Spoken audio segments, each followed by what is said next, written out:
Hey guys, welcome to the Field of 68 YouTube channel. If you like what you see here, hit that subscribe button and you'll get more college basketball content just like this. All right, Michigan State.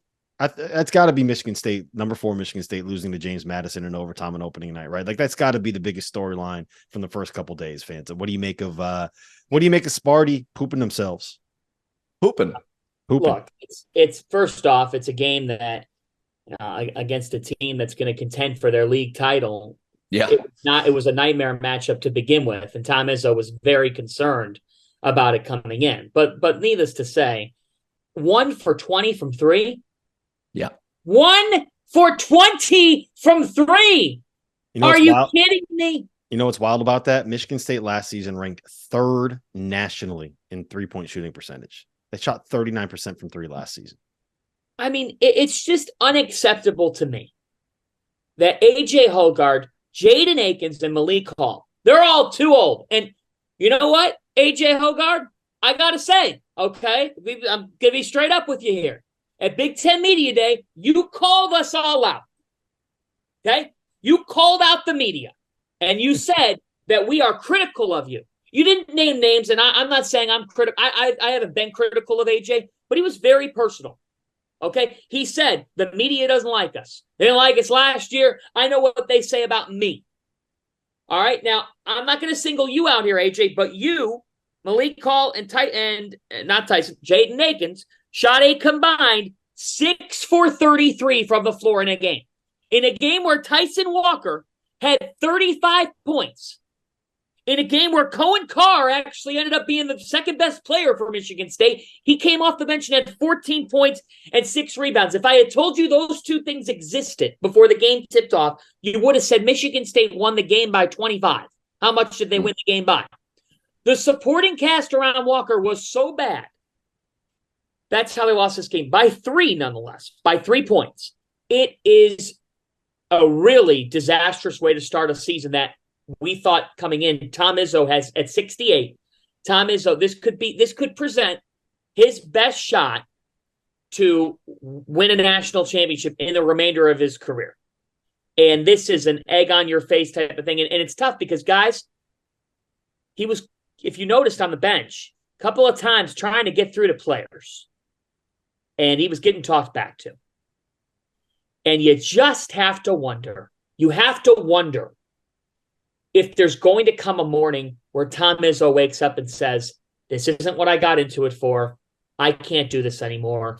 I'm following the steps of Krzyzewski and Wright. I don't think it's that. You know, the thing that the beauty of Tom Izzo's program is like he wants that fight back, right? Like he wants players that when he gets in their face, they're going to go right back at him. Like he wants that level of intensity. There's a reason why that man loves a guy like a Draymond Green so much, right? Like that's the kind of player, that's the kind of culture that he wants in this program. So I don't think that he really cares all that much about guys going back at him. I think he does care quite a bit about the fact that James Madison got 14 offensive rebounds. I think he probably cares quite a bit about the fact that Xavier Booker, this guy that Carter Elliott hyped up so much this offseason, only managed to play 5 minutes in the game where James Madison won the rebounding battle against Michigan State, right?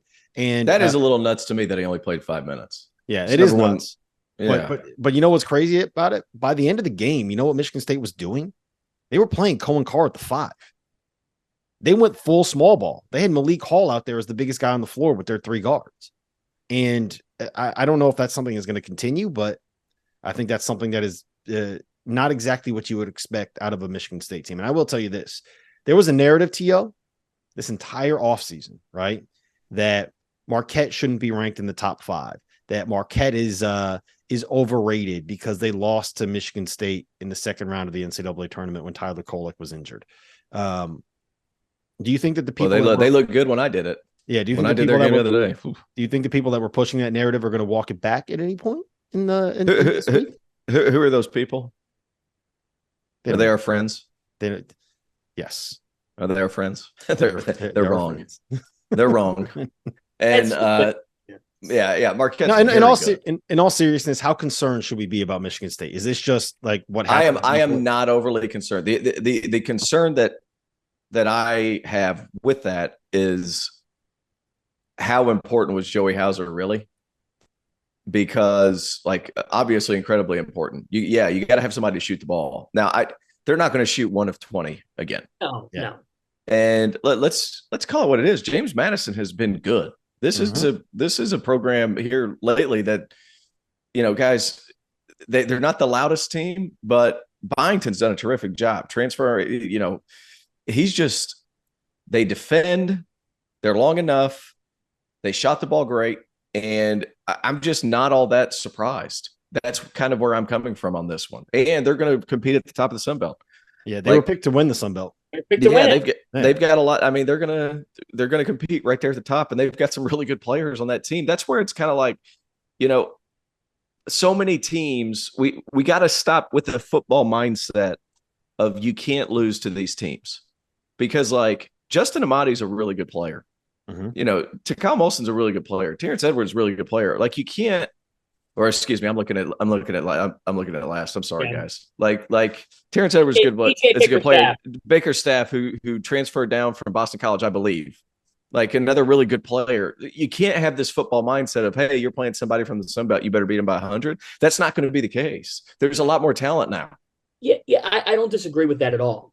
It's totally true. These teams can lose games, and it happens. And the gap it's thinned. It's thin. I think my level of disappointment, Terrence, comes from it'd be one thing if Michigan State had a bunch of new faces. That's where I'm going to be harder on them. Whereas you're in week 1 and you could have, like, Indiana survived past FGCU. Here's the point. They won the game. Did Indiana look good in the game? No, they did not. I have question marks about their perimeter shooting as well, but they found a way to win the game. They have a whole lot of new. Everything they're doing is new. And they've obviously had some off-the-court issues the last couple of weeks.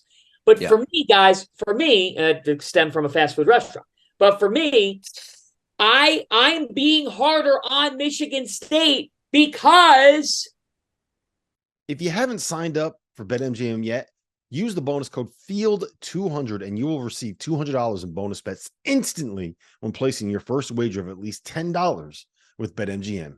Here's what you got to do. Download the BetMGM app. Sign up using the bonus code FIELD200. Deposit at least $10 and place your first wager on any game, regardless of sport. You will receive $200 in bonus bets, regardless of the outcome of your wager. Just make sure that you use the bonus code FIELD200 when you sign up.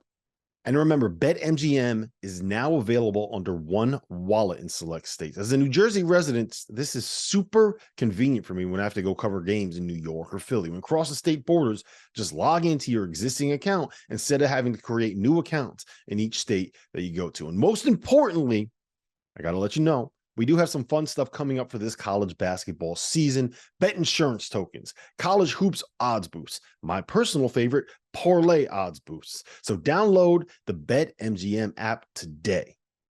I have expectations for them to win a national championship, and the same problems exist. Xavier Booker's playing 5 minutes. Clearly, Tom Izzo doesn't trust him, and the guys that he is playing they're not that good. This team still has an issue at the 5. Mm-hmm. And Hauser's law that could doom them again when they get to March. They don't have consistency at the 5 slot again. Yeah, and I also the one point I do want to make, and it's going to sound like I'm talking out of both sides of my mouth when I say this, but I think that it's important to keep all of that in context and say, like, look, James Madison is probably going to be a top 50 to 75 team in America. They're probably going to be a team where if they get the automatic bid out of the Sun Belt, they will be like a 12 to 13 seed, right? They are going to be a team that with this win, if they can do enough in the rest of their schedule, like they'll have a chance to be in the at-large conversation, right? And I think that we should acknowledge all of that when talking about this, because we want to be able to have more games like this. We don't want Michigan State to say, oh, you know what, we're not going to schedule James Madison next time. We're going to go schedule a team that doesn't have a football program that's going to bring in some money, that doesn't have a chance to beat us. We want games like this on opening night. And 2, I'm going to flip it to the other side. We can relentlessly troll Michigan State fans if we want. Like, let them have it, right? Like, make fun of them. It's about your top 5 team in America. You just lost at home on opening night. You gotta let those motherfuckers have it a little bit, right? You gotta let them know. So got to. And by the way, I meant Raekwon Horton. I didn't mean Justin Motti. Those are both South Carolina kids, and I screwed that up. So sorry about that. I can't. You messed up the South Carolina kids, man. That is unacceptable, T.O. That unacceptable. They're both. That's more. He spent too much time in Milwaukee. He went. He spent too much time in Wisconsin, didn't you? Did you have cheese curds? I did not have cheese curds. I went to Elsa's and had a pretty good burger. It was fine. It was a burger, and then T.O. How do you feel about restaurants chili on noodles? Dude, what is up with Midwesterners with chili on noodles?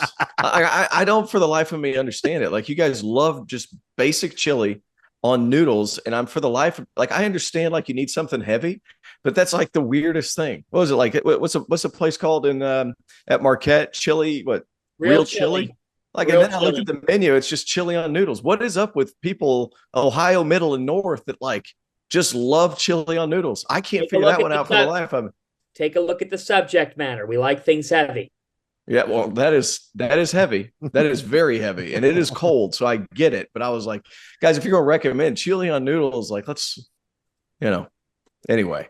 Thank you for watching The Field of 68. If you've enjoyed what you've seen here, hit that like button, share this link with your friends, or check out the description for some other places that you can consume Field of 68 content.